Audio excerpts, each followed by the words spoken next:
ایک صحابی نے کہا تھا حضور میں آپ سے پیار کرتا ہوں. نبی پاک نے فرمایا اچھی طرح سوچ لے. نہ سوڑیا نہیں پیار ہے. فرمایا چل پھر سوچ لے. حضور بڑا پیار. میں سوچ لے. کہا محبوبہ بڑا پیار ہے. نبی پاک نے فرمایا پھر تیاری کر لے.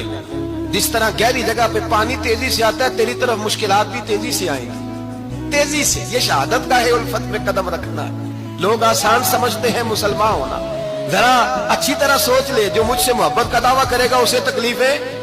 بولو اسے تکلیف ہے. یہ پکی بات. جو محبت میں مخلص ہو وہ دیکھ لے میں آزمائش میں کتنا ہوں. تو اگر کوئی کہتا ہے نہیں مذہب میں جائیں گے تو موجیں لگ جائیں گی تو یہ بات درست نہیں ہے. یہ تو بڑا مشکل کام ہے. یہ تو اس سے پوچھو نا جو اس منصب پہ ہے. یہ کٹھن مرحلہ کٹھن. یہ شہادت کا ہے الفت میں قدم رکھنا. لوگ آسان سمجھتے ہیں مسلمان ہونا. روتا ہے فلک برسوں پھر جا کے یہ حالات درست ہوتے ہیں. تو بھائی یاد رکھیں اور سمجھیں. حضرت ابو بصیر رضی اللہ تعالیٰ عنہ نبی پاک صلی اللہ علیہ وسلم نے طے کر لیا کفار کے ساتھ. حدیبیہ کی جنگ ہوئی تو فرمایا اگر کوئی مسلمان مکے چلا جائے گا تو کافر کہنے لگے ہم واپس نہیں کریں گے. اور اگر کوئی کلمہ پڑھنے والا ستایا ہوا مسلمان مدینے آئے گا تو مسلمانوں کو واپس کرنا پڑے گا. مسلمان اپنا بندہ نہیں رکھ سکتا. اور مسلمانوں کا کوئی شخص غلطی سے بھی مکے چلا گیا تو مکے والے واپس نہیں کریں گے. حضرت ابو بصیر رضی اللہ تعالیٰ عنہ صحابی تھے. باپ نے بھائی نے محلے والوں نے قید کیا ہوا تھا کلمہ پڑھنے کی وجہ سے. پیروں میں زنجیریں تھیں بیڑیاں تھیں. کسی طریقے سے جیل توڑ کے دوڑے مدینے پہنچے. کہتے ہیں رستے میں کسی آدمی کے ساتھ گھوڑے پہ کچھ دیر بیٹھا پھر پیدل چلا. صحابہ کہتے ہیں اتنا دردناک منظر بڑا کم ہم نے دیکھا. ابو بصیر جس گلی سے گزرتے وہاں خون پھیل جاتا.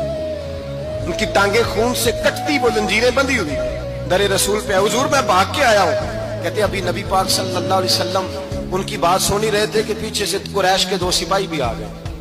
کہنے لگے یہ بھاگ کے آیا ہے اور آپ کا وعدہ تھا کہ آپ واپس کریں گے. چشم زدن میں ذرا سوچنا. چشم زدن میں تھوڑی دیر کے لیے غور کرنا کہ ہمیں ہمارا استاد ہمارا پیر دھتکار دے کہ جا دوڑ جا تو کہتے ہیں بسم اللہ جناب یہ جا رہے ہیں. ایمان کی پختگی دیکھیں. اس نے تو ہمیں نکال ہی دیا. جی وہ کیسا بندہ ہے.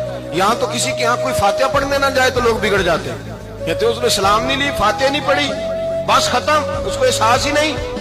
حضرت سیدنا ابو بصیر سامنے کھڑے. سامنے 2 سپاہی آ گئے. ذرا دیکھیے ایمان کی پختگی ایمان یقین اور استقامت. امام بہقی نے دلائل کے اندر لکھا ہے.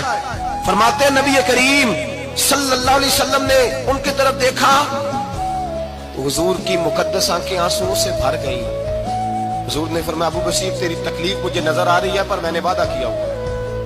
میں نے وعدہ. بھائی یہاں ڈٹ کے رہنا بڑا مشکل ہے. یہاں قائم رہنا بڑا کٹھن مرحلہ. یہاں آزمائش